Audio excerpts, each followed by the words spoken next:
You mean? Yeah. So to my But it mind, doesn't work like that. It doesn't work like that. So and then you get all these different criteria, all these. Then you can do stuff more with primary care because you're consistent in terms of what the community story. You know, so many things could benefit from having more consistency. So I would like more consistency. You do your vanguards to learn what's good, and then tell everybody bloody implement. You know what I mean? That's my view on it. You know what I mean? And if we're trying to live within budgets, then if you look at the private sector, anyway else, that's what they do. Yeah. They don't have 17 ways of doing something. No, they pinch each other's ideas, don't they? And they decide what works, and then they implement it pretty well, standardised. Which is why they headhunt somebody. I mean, think about Marks and Spencer's, although it hasn't necessarily worked for them. But if they pick the right person, they get their merchandising right, they're making money. So, and that's likely to be because they've done it well somewhere else, and they're just after them to, Do you mean? So, in my mind, I'm saying we need the national bit right because you need to make sure that there's and then you need the local bit right to implement, and that to my mind is the big difference. Why some areas of England work really well and others don't. I just go straight back and say it's the leaders. And at a local level, then, when you've kind of got bottom up and top down leadership. How important is that balance between listening to what staff think and driving and informing change, and leadership, sort of top leadership, saying what needs to happen? So at a system level. My view is you have to engage your staff so they actually feel that they own what you're trying to do, and part of that means that they have to feel that they can engage and contribute. So to my mind, a lot of it is you should be setting what good practice looks like, and therefore that's what you're doing. But equally, you want your staff on the ground to feel that, do you know what, I can actually have a tweak here, and you do things slightly differently, but it's the same outcome.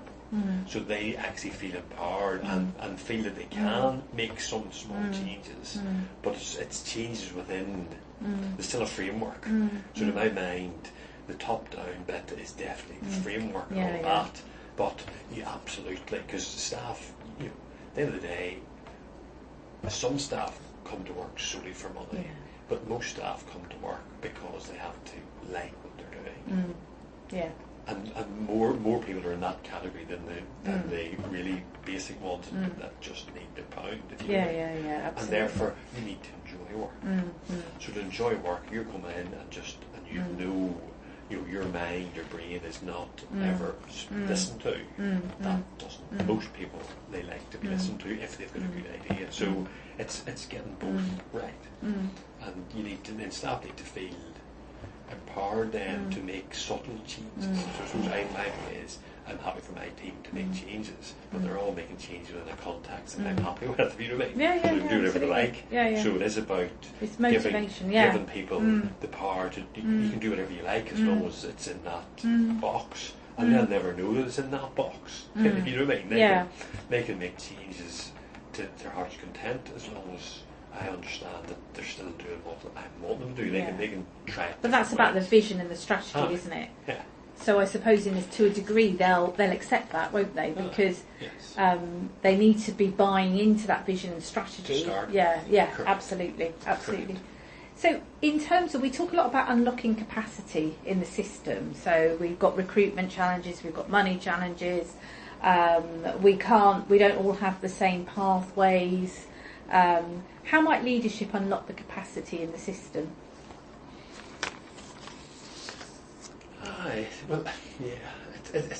It is a difficult one because of the whole recruitment and whatever else. So, I suppose one way is to have a bit longer term planning, because I think the whole training and approach, it's talked about, and even locally we keep talking about having a workforce plan and all the rest of it. And you know what? It's just bloody words. Do you know what I mean? I get every time somebody starts about work, I actually switch off because I've never seen anything of any value. So I shouldn't, but I'm just saying I switch off and I think, oh God, here we go again. And yet it's really critical. So in my mind, you've got to be clear what you're trying to do. you then plan ahead, you then try to make sure the universities are all lined up and or whatever, and then at the end of the day, then you also then have to pay a sensible rate for the area. Yeah. Do you mean, so the idea of just saying, well, we're really expensive and therefore we just stick with it, you can't do that anymore. So you have to have a bit of incentives and so on. To attract the workforce. But there is a real gap in the actual proper planning the workforce. And that should start at the very top when they do their strategy. So their strategies are, for example, paramedics. That's a typical local example. Yes, where they're saying, oh, this is wonderful. Right? You sort of come through this last whatever. And then suddenly they all just start pinching everybody's paramedics. Yeah, absolutely. So you sit at A&E board and you think, great example of a real lack of actually not joining the dots. Strategic planning over a bit longer term. Do you mean? Yeah. So if they're going to decide, do you know what, this looks like a good model, they should actually then start to train up, or do a vanguard site, do it, and then start to train up more to then roll. You know what I mean? Yeah, I do know what you mean. Have a bit more, because if you were a private company, that's what you do. Yeah. If you know what I mean. So there's a bit of there's a wee bit of that isn't there. If you know what I mean. There was an interesting debate on the radio. It was actually about immigration policy and how it's tripping us up with trying to get either us losing people out of the NHS because we won't let them stay, or we're not letting them in the first place. And it occurred to me that we've got a shortage of GPs locally, certainly in West Berkshire. I'm presuming it's not just West Berkshire. Why aren't we doing more of that? Why aren't we, you can offer people 4 or 5 years to come over here. They are time limited, but they were saying that they're training a lot of consultant GPs, but it's going to take 10 years for those to come through. So in the short term, you have to why are we doing that? And I agree with you in terms of the workforce stuff. I was at an inception meeting, which it didn't end in a row, but what was very evident to me was that we were all on a different page in terms of who we thought the workforce were. Yeah. And I just wondered how much you think that the barrier of that is because even though there's been lots of discussion, we're still not listening, are we, to each other and reaching a joint view of what we, not just of what we need to do, but what the problem is. Part of the issue with workforce planning is it's bloody difficult to do, and nobody's actually. I've never listened to anybody who have felt, God, you really know. You know what I mean? It really is. To my mind, it is a real challenge of how you get it right. If you know what I mean. I do. And all I just hear is I just genuinely hear words most of the time in workforce, and I just sort of think, oh, there you go. You know what I mean? Lots of words but no action. Yeah. So there is a wee bit about trying to align what it is we're trying to do, and also a bit more consistent. It's interesting. If you take the paramedics is quite an interesting one at the minute, because the reason why the paramedics works at the minute. Oh, sorry. Well, the interest is, why is the paramedic service working at the minute? Is it because the paramedics are good, or is it because of the system around them? If you know what I mean. So to my mind, paramedics work because the GP manages them. They're part of the GP. Yeah. So the GP loves it, right? So a paramedic will only see 2 patients a day. The GP then only gives them 2 patients a day, right? We run our rapid service with A and B nurses.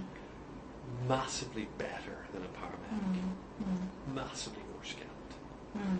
GPs don't manage the A and P.